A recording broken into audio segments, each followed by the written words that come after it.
जय हिंद साथियों, नमस्कार। आप सभी साथियों का एक बार पुनः आपके अपने YouTube चैनल पर स्वागत है। आप सभी साथियों को मेरा प्यार भरा नमस्कार।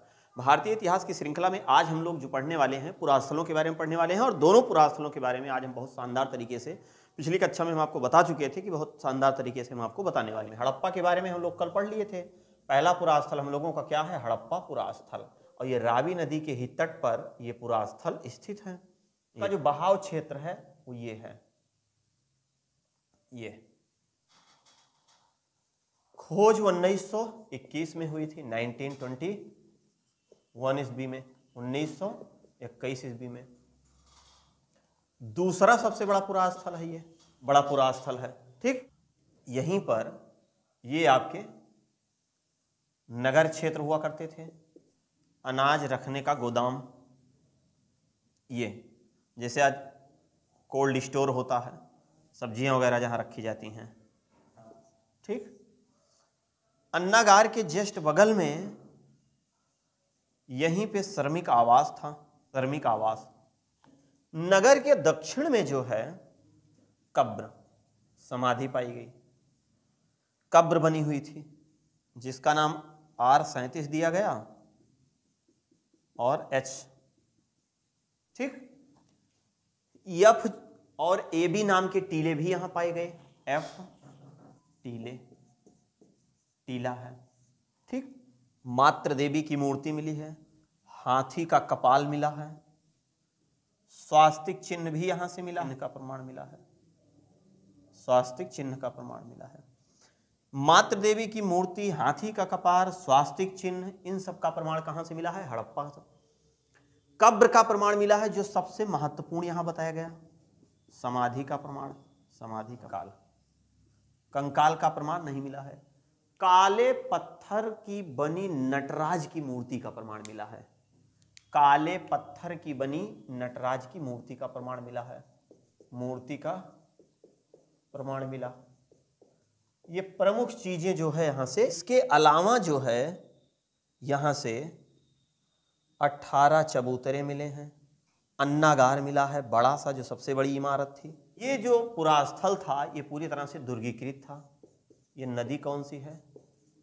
रावी नदी, रावी नदी के तट पर स्थित है। 18 चबूतरे, अन्नागार, श्रमिक आवास, स्वास्तिक चिन्ह, हाथी का कपार और मात्र देवी की मूर्ति का प्रमाण मिला है। इसके अलावा लकड़ी का ताबूत का भी प्रमाण मिला है, लकड़ी का ताबूत, चाक का प्रमाण मिला है, चाक। इन सारे चीजों की जानकारी हड़प्पा पुरास्थल के लोगों को हो गई थी। हड़प्पा पुरास्थल के लोग के यहाँ कुआं नहीं मिला, बाथरूम वगैरह का प्रमाण नहीं मिला, लेकिन मोहनजोदड़ो में ये सारी चीजें मिल गई थी। तो हड़प्पा पुरास्थल की अगर हम लोग बात करें तो जितने तथ्य थे कल आपको बता दिए थे, बाकी जो बचा हुआ तथ्य था ये। अब हम लोग सीधे चलते हैं मोहनजोदड़ो पे। मोहनजोदड़ो पुरास्थल मृतकों का टीला कहा जाता है। क्या कहा जाता है? मृतकों का टीला कहा जाता है। मृतकों का टीला, भूत प्रेतों का टीला, रेगिस्तान का बगीचा, युद्धों का शहर आदि नामों से जाना जाता है, आदि नामों से जाना जाता है, आदि नामों से जाना जाता है। मोहनजोदड़ो की अगर हम लोग बात करें, इतने नामों से जाना जाता है। क्यों? अब इसकी खोज की अगर बात की जाए, खोज तो 1922 में हुआ ने की इसकी खोज। तो उसकी खोज तो राय बहादुर दयाराम साहनी ने की थी, लेकिन इसकी खोज की अगर हम लोग बात करें तो इसके खोजकर्ता आपके हैं राखाल दास बनर्जी। राखाल दास बनर्जी, इनको RD बनर्जी के नाम से भी जाना जाता है, RD बनर्जी के नाम से भी इनको जाना जाता है। स्थान की अगर बात करें, स्थान तो ये वाला पुरास्थल पाकिस्तान में, ये वाला भी पाकिस्तान में है।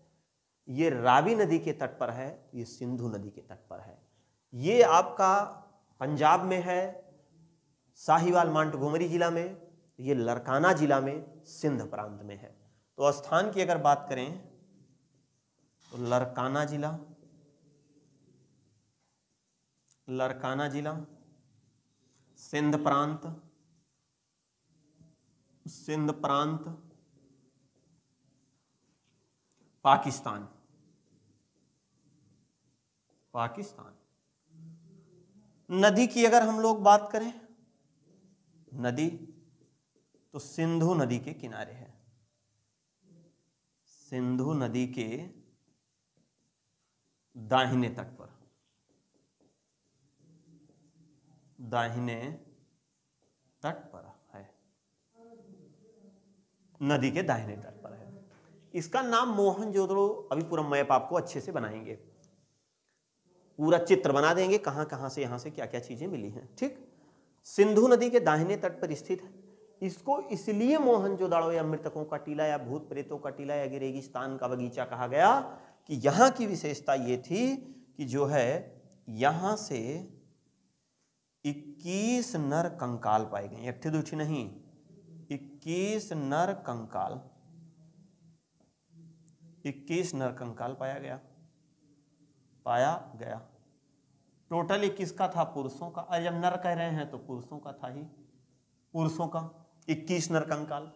और ये जो भी नर कंकाल थे, जैसे तमाम अलग अलग इतिहासकारों के अनुसार ये मानना है कि मोहनजोदड़ो को जो है अलग अलग नामों से अगर जाना गया तो इसके पतन का मतलब सिंधु सभ्यता के पतन का अलग अलग कारण भी बताया गया, लेकिन जो सबसे उपयुक्त कारण देखा गया वो बाढ़ का आना था। क्यों? क्योंकि मोहनजोदड़ो से बालू की 7 परत पाई गई और उससे स्पष्ट हो गया कि ये जो था पूरा स्थल, ये कहीं ना कहीं पतन अगर हुआ तो बाढ़ के कारण।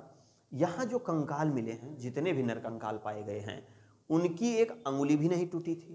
तो मान लो अगर लोग कहते हैं कि युद्ध हुआ, तो भैया युद्ध हुआ होता तो थूथुन उठुन टूटा होता, क्यों मोड़ न रहत, क्यों गोड़ न रहत, क्यों हाथ। लेकिन जो भी कंकाल पाए गए वो एकदम तरुप पर ऐसे। अब बाढ़ आई, एक आध दो लोगों जो फ्यूज उड़ा बैठे जाके, फिर जो कुछ देर बाद फ्यूज उड़ा वो बैठे, धीरे धीरे धीरे करके कंकाल पूरा इकट्ठा हो गया। अब यहाँ पर छोटे छोटे बच्चों का और महिलाओं का कोई प्रमाण नहीं मिलता। तो अब ये पता चला कि उस समय पुरुष जो लोग थे ये कहीं ना कहीं महिलाओं और बुजुर्गों और बच्चों को कहीं सुरक्षित स्थान पर ले जाके रख आए थे। और इन लोगों ने सोचा होगा कि चलो भाई जब बाढ़ वगैरह खत्म हो जाएगी तो सबको लाया जाएगा, इनको क्या पता कि अब दोबारा लौट के आना ही नहीं है, जीवन समाप्त हो जाएगा। तो ये कुछ ऐसी ही कहानी थी और 21 नरकंकाल पाए गए और ये सिंधु सभ्यता का सबसे बड़ा पुरा स्थल है। अगर इसकी बात करें तो सिंधु सभ्यता का सबसे बड़ा पुरा स्थल है, सबसे बड़ा पुरा स्थल है, सबसे बड़ा पुरा स्थल है। पूरे सिंधु सभ्यता का सबसे बड़ा पुरा स्थल आपका कौन सा है? मोहनजोदड़ो। और इसको मृतकों का टीला, रेगिस्तान का भी गई, युद्धों का शहर आदि नामों से, भूत प्रेतों आदि नामों से इसको जाना जाता है। यहां से महिलाओं बच्चों का प्रमाण नहीं मिला है। यहां से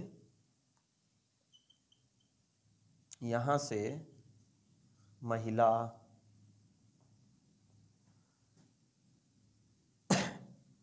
बूढ़े एवं बच्चों का कंकाल नहीं मिला है, बच्चों का कंकाल नहीं मिला है, नहीं मिला है। ठीक, ना तो महिलाओं का मिला, ना तो बूढ़ों का मिला, ना तो बच्चों का। इससे स्पष्ट हो गया कि युवा लोगों का मिला, तो इससे कंफर्म हो गया कि इसका मतलब इन लोगों को कहीं ना कहीं सुरक्षित स्थान पे ले जाके रख दिए रहे होंगे। तो जब यहाँ से चीज़ें खोदी गई, जब इसकी खुदाई शुरू हुई, इसमें बुलडोजर लगा खड़खड़ाहट, तो तमाम इसमें चीज़ें मिलनी शुरू हो गई। यहाँ की जो सबसे आश्चर्यजनक चीज़ क्या है? वो स्नानागार है।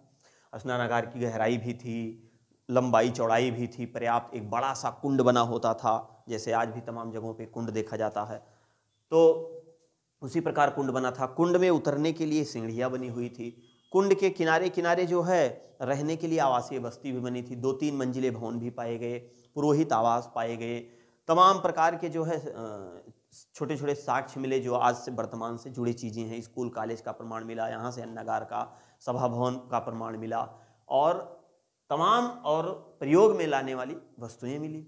कोई कुछ कांसे की बनी थी, कुछ तांबे की बनी थी। गंदा नाला था, कुआं का प्रमाण मिला, बाथरूम का प्रमाण मिला। बाथरूम का मतलब शौचालय का भी प्रमाण मिला। एक एग्जाम में आपके ये भी क्वेश्चन पूछा गया है कि शौचालय का प्रमाण कहाँ से मिला, तो आपका मोहनजोदाड़ो से मिला। तो सबसे पहले आप इसका स्क्रीनशॉट ले लीजिए और ये आपका हड़प्पा पुरा स्थल समाप्त हो गया। मोहनजोदड़ो में हमने आपको इतना बता दिया। अब उसके बाद जो है आप इसके बाद पूरा हम आपको चित्र बना के यहाँ से क्या क्या और अन्य चीजें मिली और इसकी और क्या भूमिका थी उसको हम आपको बता देते हैं। स्क्रीनशॉट लीजिए, उसके बाद आगे चलें। का पूरा चित्र बना के और चित्रों के माध्यम से चीजें आपको आसान हो जाएंगी। सबसे पहले हम आपको बनाते हैं सिंधु नदी। तो सिंधु नदी को ऐसे निकाल लिया जाए, ऐसे लाके गिरा दिया जाए, यहाँ टक्क से यहां से निकाल लिया गया, ये गिर गई सिंधु नदी। ये इसका जो बहाव क्षेत्र है वो नीचे की तरफ दिखाएंगे, तभी तो दाहिना तट इधर आएगा। बहाव क्षेत्र हम इस तरफ दिखा देते हैं इसका, ये देखिए, तो ये बायां तट हो जाएगा।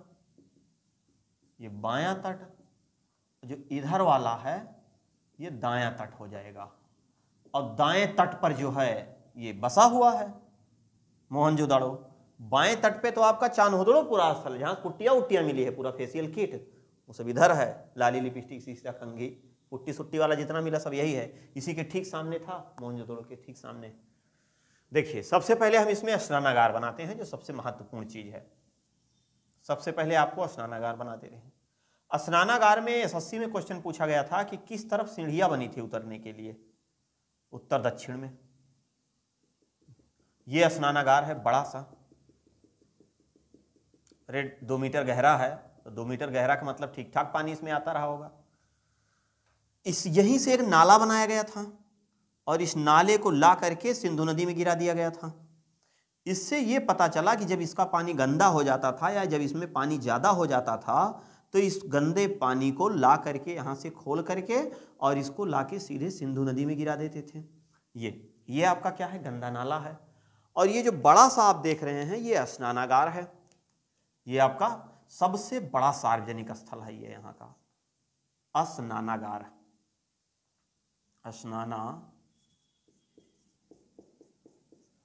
स्नानागार है सबसे बड़ा, यहाँ का सबसे बड़ा सार्वजनिक स्थल स्नानागार है।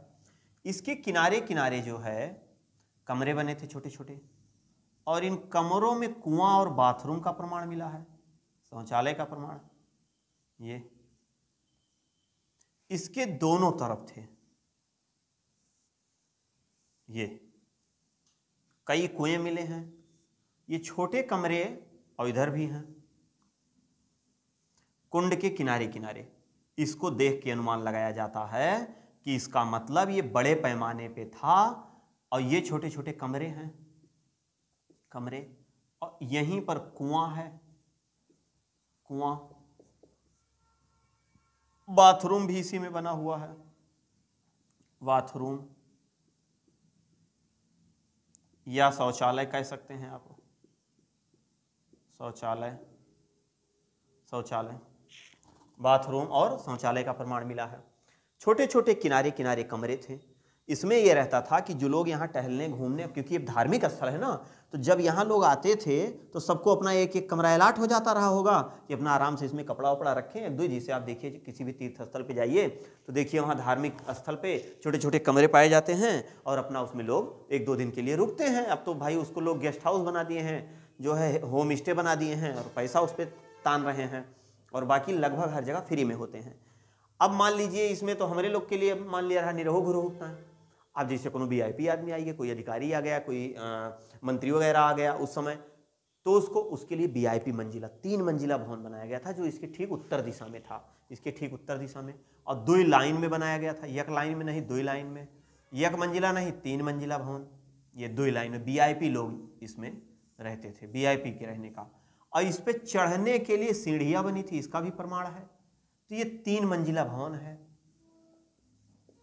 3 मंजिला भवन, ये वीआईपी लोगों के लिए था।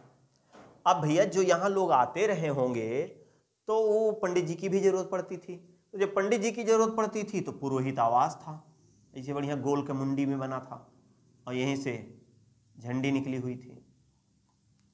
ये आपका पुरोहित आवास हो गया। पुरोहित आवास, पुरोहित आवास था, पुरोहित आवास। मान लीजिए यहाँ पे कोई बवाल ववाल हो रहा है, मीटिंग वूटिंग करना है, उसके लिए एक बड़ा सा आयताकार सभा भवन मिला है। किसका प्रमाण मिला है? सभा भवन का, सभा भवन। इसमें जो है 18 आयताकार स्तंभ लगे हैं, खंभे, 18 आयताकार स्तंभ। 18 आयताकार का मतलब ऐसे ऐसे बने हुए हैं, 3 लाइन में, एक एक लाइन में 6 था, तो 6 3 18 करके ऐसे। अब इस खंभे को देखा गया, इस पिलर को देखा गया, तो इससे यह पता चला कि इसका मतलब बहुत बड़ा सभा भवन हुआ करता था। इसमें जैसे कोई मान लीजिए प्रवचन और वचन होना हो, या इस तरीके से कोई कर्मकांड, या यहाँ के सारे लोगों को बुला करके कोई सूचना वूचना देना हो, हमें लगता कुछ इसी प्रकार से ही यहाँ पे बना हुआ था। इसके बाद क्या था? यहाँ स्कूल कॉलेज का भी प्रमाण मिला था।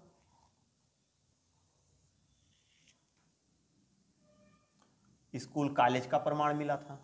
ये इतने बड़े में हम इसको स्थल देख लेते हैं। यहीं पर स्कूल कॉलेज का भी प्रमाण मिला है। लो भाई, जो यहाँ लोग रहते थे उनके बच्चे वगैरह कहाँ पढ़ने जाएंगे, तो उसके लिए स्कूल की व्यवस्था थी। ये देखिए, ये इसी आकार में बना था, ऐसे ऐसे करके। ये देखिए, ऐसे ऐसे ऐसे ऐसे कमरे बने हुए थे। स्कूल या कॉलेज है, स्कूल या कॉलेज का प्रमाण। अब इसको देख के एकदम क्लियर हो गया कि इसका मतलब यहाँ पे अस्थाई लोग भी रहते थे। अरे भाई, जो पंडित जी लोग रहते होंगे, या इसमें जो इसको देख रेख करने वाले, साफ सफाई करने वाले, यहाँ के और लोकल जो लोग रहे होंगे, तो कहीं ना कहीं तो अपने बच्चों को पढ़ाएंगे।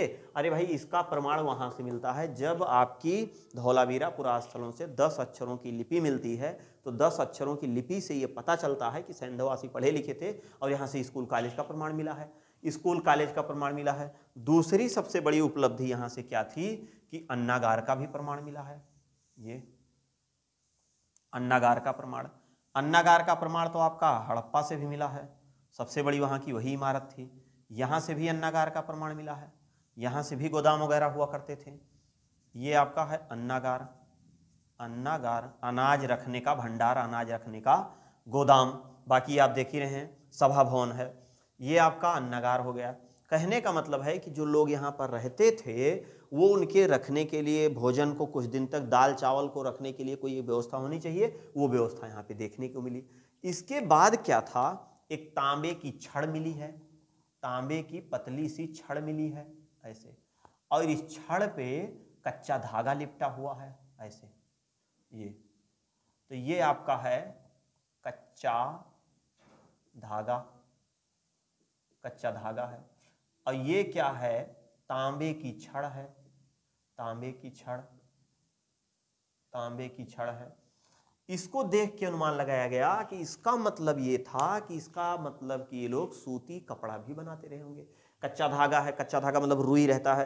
पहले होता था क्या, चरखे में इसको, अब तो भाई बड़ी बड़ी मशीनें आ गई हैं, चरखा में इसको ऐसे ऐसे करके ऐसे नचाया जाता था, एक हाथ से ऐसे ऐसे बनाया जाता था, फिर उसकी रील बना दी जाती थी, फिर लेके गांधी आश्रम में उसको ले जाके दे दिया जाता था, फिर वहाँ से पक्का बनता था।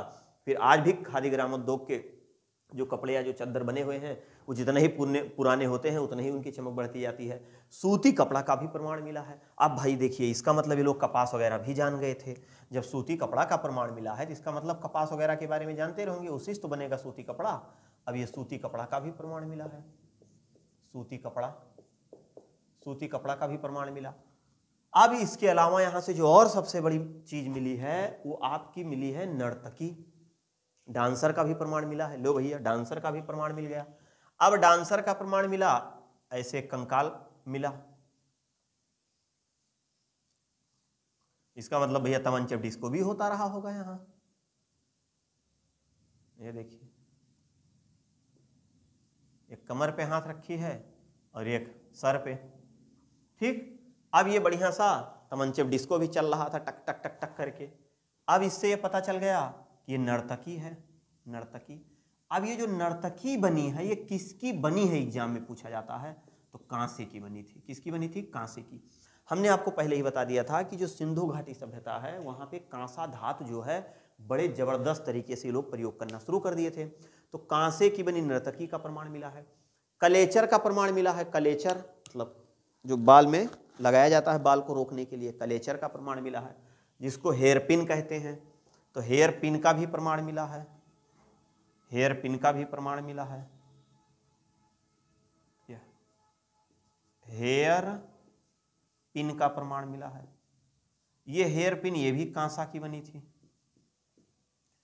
कर्णफूल का प्रमाण मिला है, कर्णफूल 3 तल्लक झुमकी वाला कर्णफूल का प्रमाण मिला है।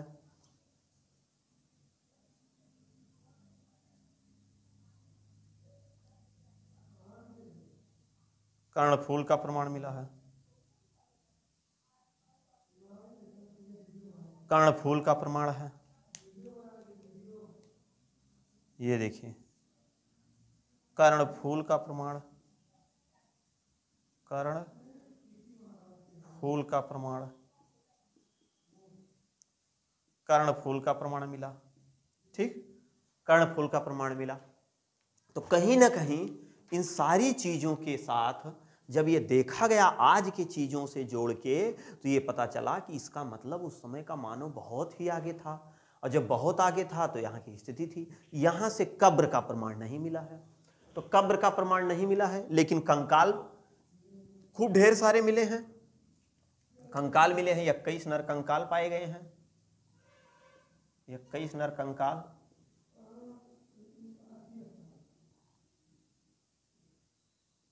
ये 21 नर कंकाल, ये 21 नर कंकाल,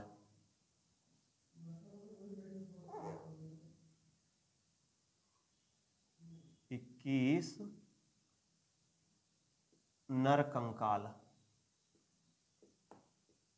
21 नर कंकाल, 21 नर कंकाल का भी प्रमाण मिला। तो एकदम इसको देख के अनुमान लगाया गया, तभी तो इसको क्या कहा गया, भूत प्रेतों का टीला, भूत प्रेतों का टीला, इसीलिए इसका नाम दिया गया। यहां से जो है कब्र का प्रमाण नहीं मिला है, यहां से कब्र का प्रमाण नहीं मिला है, कब्र, कब्र, यहां से कब्र का प्रमाण नहीं मिला है, यहां से भैया कब्र का प्रमाण नहीं मिला है। ठीक, यहां से पशुपति की अंकन युक्त मुद्रा का प्रमाण मिला है, पशुपति की अंकन युक्त मुद्रा का, पशुपति की अंकन युक्त मुद्रा का प्रमाण मिला है।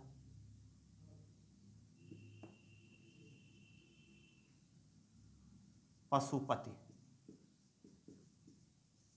की अंकन युक्त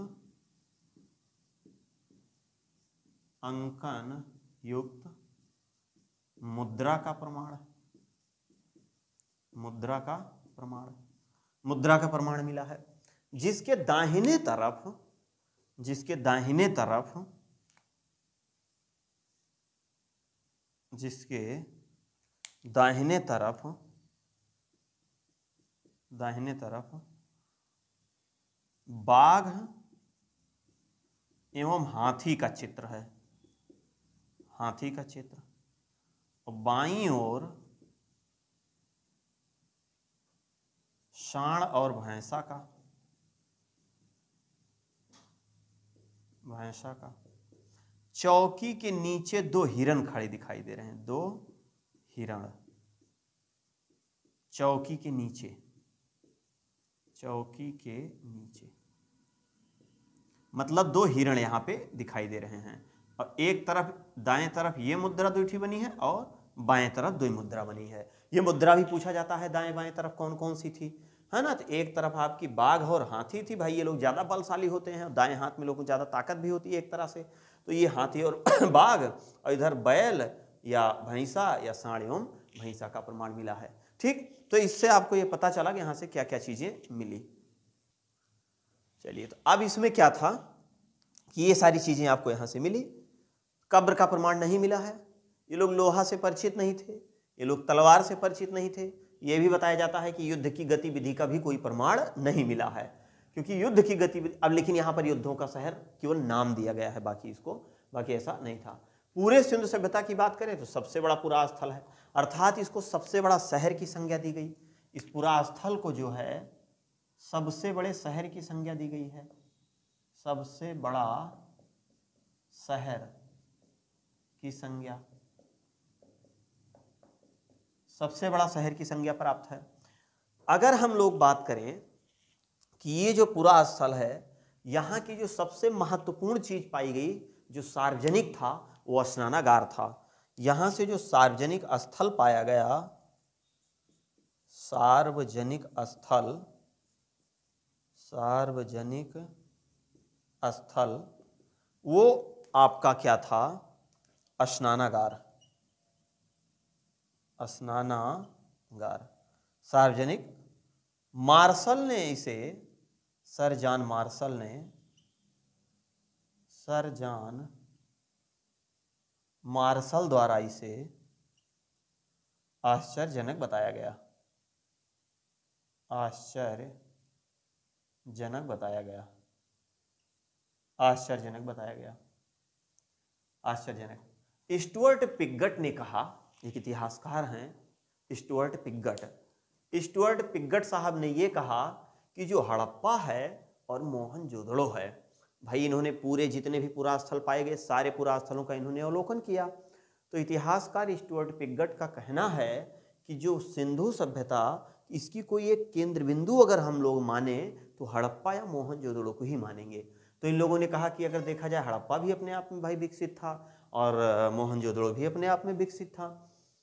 तो इसलिए जो है स्टुअर्ट पिगट ने इस मोहनजोदड़ो को और हड़प्पा को सिंधु सभ्यता की जुड़वा राजधानी की संज्ञा दी है, जुड़वा राजधानी की संज्ञा दी है। दूसरा एक क्वेश्चन ये भी पूछा जाता है कि जो स्नानागार है इसमें पानी कहाँ से आता था? तो ये तो आपने सीढ़ी लिखा ही नहीं, ये भी सीढ़ी है, ये और ये भी सीढ़ी है, ये सीढ़ी, ये भी आपकी सीढ़ी है, ये आपका गंदा नाला है, गंदा नाला, गंदा नाला ले जाके कहाँ गिराया जाता था? यहाँ गिराया जाता था। सभा भवन है ये सभा भवन, ठीक। ये छोटे छोटे कमरे हैं, ये आपका बरामदा है,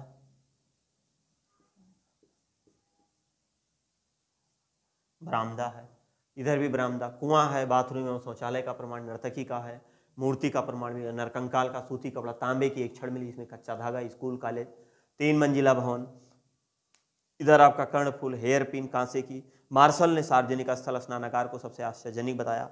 18 आयताकार स्तंभ, इसका मतलब ये बहुत बड़े पिलर होते थे।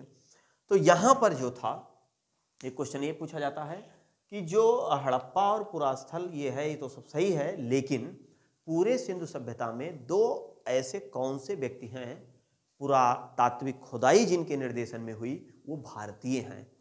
तो भैया यही दोनों लोग भारतीय हैं। एक तो आप यहाँ राखाल दास बनर्जी, जिनको आरडी बनर्जी कहा जाता है, और राय बहादुर दयाराम साहनी, ये पूरी तरह से दोनों क्या थे? भारतीय थे।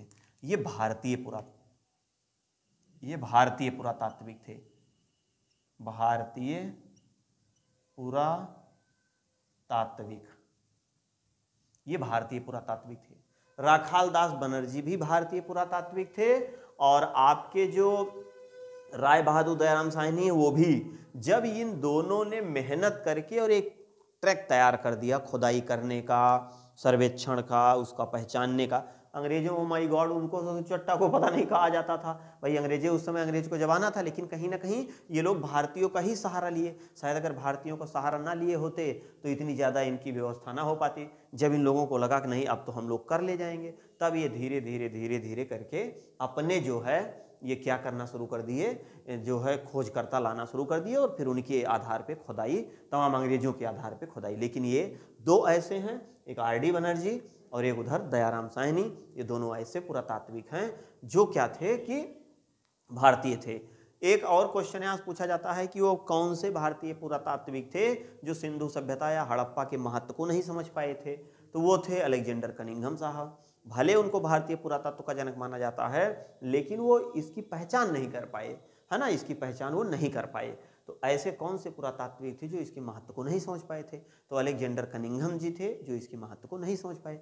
अब इसके बाद जो सबसे बड़े बड़े पुरास्थल आपके थे, एक आपका हड़प्पा पुरास्थल था और एक आपका मोहनजोदड़ो पुरास्थल। ये हमने फिगर सहित और कहाँ कहाँ से क्या क्या प्रमुख चीज़ें मिली हैं इसको हमने बता दिया। अब इसके बाद पाकिस्तान में अगर हम लोग बात करें तो अभी एक चान्होदड़ो पुरास्थल है जो दुर्गीकृत नहीं है। यही एकमात्र ऐसा पुरास्थल है चान्होदड़ो जो दुर्गीकृत नहीं है, और यहीं पर हम लोग पढ़ेंगे सुतकागेन डोर, जिसे सिंधु सभ्यता का चौराहा कहा जाता है। क्यों कहा जाता है, क्या उसकी विशेषता, उसका मतलब क्या है, ये सारी चीज़ जो है अगली वाली क्लास में। और उसके बाद जो भारतीय पुरास्थल हैं, हमें लगता है कि 3 वीडियो में लगभग पूरी सिंधु सभ्यता जो बची हुई है वो खत्म हो जाएगी। देखिए, क्योंकि वनडे का तो हम पढ़ा नहीं रहे, केवल वनडे का ही पढ़ा रहे हैं। वनडे में भी अब एक लेवल के क्वेश्चन पूछे जा रहे हैं, तो हम वो चीज़ आपको पढ़ा रहे हैं। अगर आप कंपटीशन की तैयारी कर रहे हैं या कोई कक्षा 11-12 में है, 9-10 में है, बच्चा पढ़ रहा है, उसके लिए भी बेहतर है। यूपी टीजीटी पीजीटी के लिए भी है, अदर स्टेट के लिए, पीसीएस के लिए, नेट जीआरएफ जो भी आपको देना, थोड़ा सा अगर आप गहराई के साथ पढ़े रहेंगे तो आपके लिए बहुत ही आसान हो जाएगा। तो उम्मीद और विश्वास है कि चीज़ें आप लोगों को समझ में आ रही हैं। मिलते हैं नेक्स्ट क्लास में, तब तक के लिए जय हिंद।